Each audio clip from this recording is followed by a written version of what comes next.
Dari sisi kamu pahit, tapi dari sisi yang lain positif. Bahkan nanti belakangan kamu tahu, alhamdulillah Pak, dulu saya putus, sekarang ada hikmahnya. Saya jadi cepat lulus, saya jadi baik dan buruk. Itu tidak bisa kita lihat secara sangat sempit. Allah yang paham skenario detailnya. Makanya kita diminta taslim saja, pasrah, udah apa-apa. Dikasih pahit, dikasih enak. Allah yang tahu rahasianya. Di balik yang pahit ada hikmah yang indah yang kita tidak sadar. Sekarang kita nangis, besok kita bahagia. Mengalami hal yang pahit itu.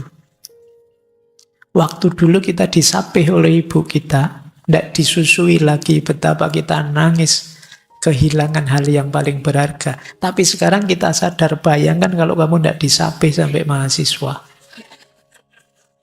Hikmahnya luar biasa, sekedar nyampe meskipun kamu dulu nangis. Jadi hidup ini seperti itu. Ini kalau di filsafat Jawa ada istilah sastro jendro. Sastro jendro itu sastra yang level dalam, yang melihat hidup ini biasa saja, tidak usah terlalu ojo gumunan, ojo kagetan.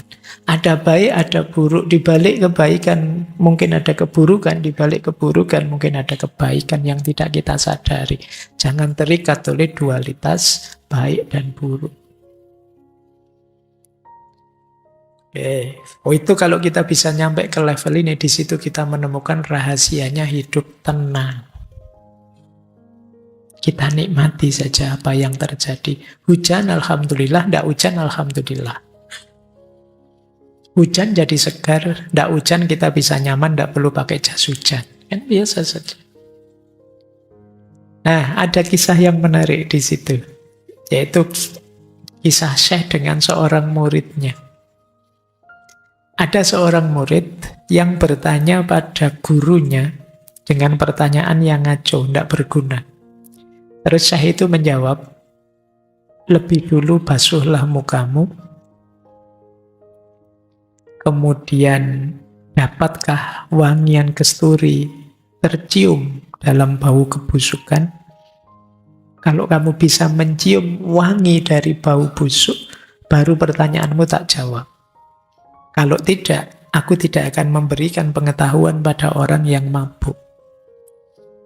Jadi ini ada guru yang muridnya bertanya, pertanyaannya ngaco. Guru jawabnya juga agak dalam. Saya jawab pertanyaanmu asal kamu bisa mencium bau wangi dari bau yang busuk. Kalau kamu bisa jawab, kalau kamu bisa menciumnya, berarti kamu sudah, levelmu sudah bisa tak jawab pertanyaanmu. Kalau belum, ya kamu belum nyampe. Orang yang bisa mencium wewangian dari bau busuk, yaitu seperti orang bisa menemukan hikmah dari peristiwa pahit. Orang bisa menemukan yang positif dari kenyataan negatif. Ini orang yang levelnya lebih tinggi. Bandingkan dengan kita. Kalau kita kan sekarang ada sulit pun mengeluh. Bahkan kita diberi kenikmatan pun cemas. Jangan-jangan setelah ini pahit lagi. Jangan-jangan ini sementara. Wong diberi enak toh kita takut. Nah, mari kita flat saja ini, makanya istilahnya lembah kelepasan dan kebebasan. Kita melepaskan diri dari keterikatan dualitas hidup. Senang, susah, menang, kalah. Hal itu semuanya sifatnya fana sementara. Kita temukan saja kebaikan di baliknya. Lembah kelima. Ini lebih dalam lagi lembah kelima. Lembah kelima adalah lembah kesatuan. Kata beliau begini, di lembah ini segalanya pecah berkeping-keping kemudian menjadi satu. Segala yang menegakkan kepala di sini, menegakkan kepala dari kerah yang satu, itu juga. Meskipun engkau seakan melihat wujud yang banyak, namun pada hakikatnya hanya satu. Semua merupakan esa yang sempurna dalam keesaannya. Dan sekali lagi, yang engkau lihat sebagai esa tidaklah berbeda dengan yang tampak sebagai banyak. Jadi lembah kesatuan ini kita sampai pada kesadaran bahwa yang macam-macam kita lihat itu hakikatnya ya hanya satu. Karena satu-satunya yang wujud itu Allah. Keberadaan kita, wujud kita itu kan hanya dipinjami saja oleh Allah. Hanya sementara. Makanya dalam dunia tasawuf itu sering disarankan, mari kita sadari hakikat makhluk lebih dalam. Hakikat makhluk lebih dalam itu ya penciptanya.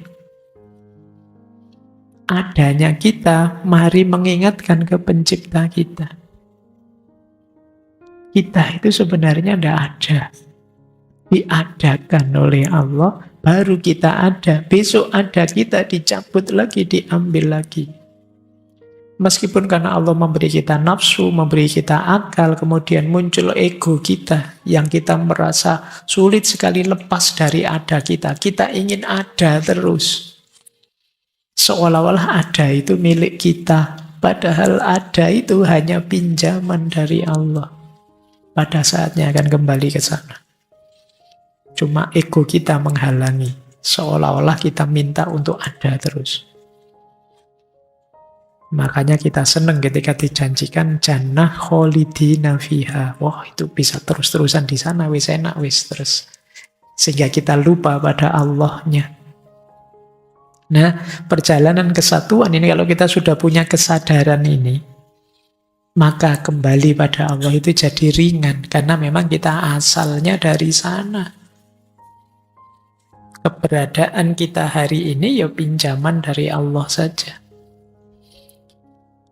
Nah, ada cerita pendek di Mantikut Thoir itu ketika seorang pecinta menyelamatkan kekasihnya. Jadi ada cerita seorang wanita muda jatuh ke sungai. Kemudian pecintanya, orang yang mencintanya terjun menyelamatkannya. Ketika sudah diselamatkan, terus wanita itu bertanya, "Kenapa engkau pertaruhkan hidupmu untukku?" Jawabnya si pecinta, "Bagiku tiada orang lain kecuali engkau. Bila kita bersama, maka sungguh aku ini engkau dan engkau adalah aku. Kita berdua ini satu. Kedua diri kita satu." Itu saja sih. Karena aku mencintaimu, maka di pikiranku, di hatiku, orientasi hidupku, kesibukanku sehari-hari hanya tentang engkau saja. Keinginanmu adalah keinginanku. Disitulah kita menyatu. Maka kalau aku menyelamatkanmu, jangan dikira itu menyelamatkan dirimu, karena itu juga menyelamatkan aku. Kalau engkau bahagia, itu berarti juga aku sedang membuat diriku bahagia.